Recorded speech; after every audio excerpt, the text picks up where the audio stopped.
I'm just hanging out with Walter and the crew in Walter's office. And Jeroen, you said earlier you had some cases for us. Yep. What have you got for us now? Well, you heard some tremendous promises in AI and machine learning and automation. And at the same time, in the poll, you saw reluctance in starting to use it. It seems overwhelming. It seems difficult. So the first case that we picked is from Stadt Winsen in Germany, a municipality, not too big of a company. And you had a department that was pretty much overwhelmed with the amount of work coming towards them. A typical situation that we see often. And what they did first with TOPdesk is to get all that work that was coming in and channel it towards the rest of the team. Because they had a typical pattern, probably you will recognize it. You have those two experts running around. They seem to know everybody and everything and have an answer to every problem. And everybody knows to find him, and they're overwhelmed with work. So the first thing that they did was redistribute the work to the rest of the team. Free up those experts. And you know what happens when you have an expert and a tool that can automate?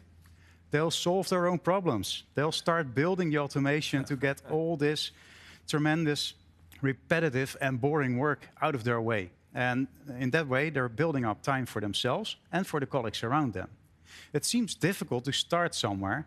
So what Martin is going to show in a second is how you can start with pre-built examples. We have a pretty awesome library in our support environment of things that other customers have already built. The perfect starting point to start your own automation and learn how that works. All right, Jeroen, well, that sounds great. Let's go to it. Martin, you're over at Walter's standing desk. Can you show us how these specific features of your tool helped out the city of Winsen? Thanks for the introduction, Pip. Yes, let me show you what I'm going to do. Let's start with our own TOPdesk, the TOPdesk we use to support you guys. Let's find some action sequences, some automation possibilities within that TOPdesk, download them and put them in your own TOPdesk. So what you see right now is the TOPdesk we use to support you guys. So live from TOPdesk, this is what I'm searching for, and I'm looking for an action sequence and how it works, basically. So we click on it, and we see an example in that TOPdesk to illustrate how we can use an action sequence. If you scroll down a bit more, then you see free-to-use examples, and this is what Jeroen mentioned. There are a sheer amount of examples in TOPdesk for you to use, and let's pick one to basically download and automate in my TOPdesk. So this is an action sequence about setting a status automatically. I skipped all the explanation. Let's download the top one. And you see it already downloading in my bar in this case. So I'll switch to a local TOPdesk we have, especially for this one with an action sequence already open, and let's build a new one. So the action sequence, in this case, setting a status for a first line incident. And there it is. This is basically your starting screen. You can build any action sequence from here. But in this case, we're going to download or import the downloaded one. If you download it, it's already there. You see I've tested it before.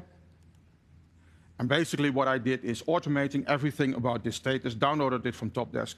We save it in our own TOPdesk, and there you go. This is what in TOPdesk does. And if you switch to our marketplace, then you can see a lot more automation possible. Back to you guys. All right.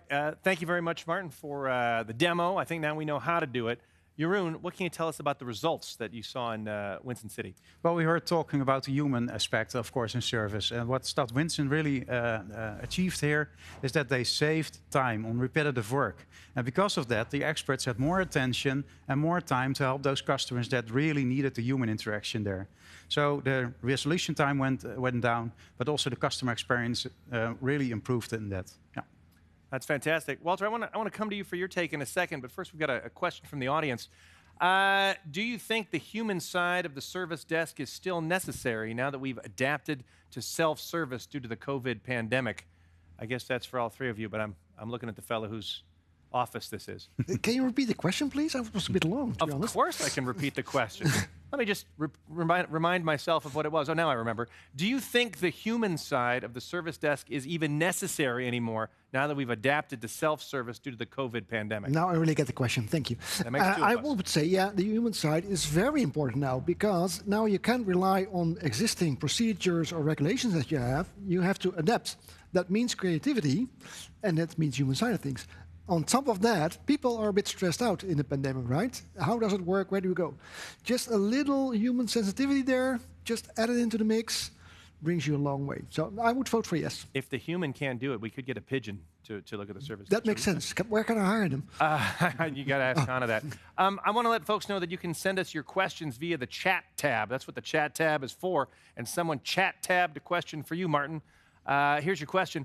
Can clients be helped proactively without reaching the service desk employees? I would say yes. The answer is yes. It's an easy one. Yes, duh. No, can you elaborate? I would say for the experts, but yes, a chat can help, of course. But if you automate it a bit more than the chat bot, there are so many options possible. I would recommend to start engagement with colleagues and see what it's all about. Great. So start with your colleagues, and then move forward from there. I love it. Walter, can you any final thoughts? Anything to add to all this before we go? Now, I think this discussion that we had this hour was very interesting. What to do with technology, right? And I think what was repeatedly said, and I think is very true, you should stop firefighting, and most folks are doing that, and it's rightfully so because pandemic. You need to do stuff, and you need to think bigger. I heard it over and over again, and then take small steps. What I like to add to that is when you get to those small improvement steps, instead of firefighting, the fun typically starts. Then you see things improving, you see people smiling more, your customers will be smiling, and then it goes up and up and up. But you have to find that way up. That's the hard part. And you got to say fighting the fires is the least fun thing there is. That's the least fun. All right. I want to say thank you to you three, and of course, thank you for your insightful questions. Without the questions, we don't get the great answers.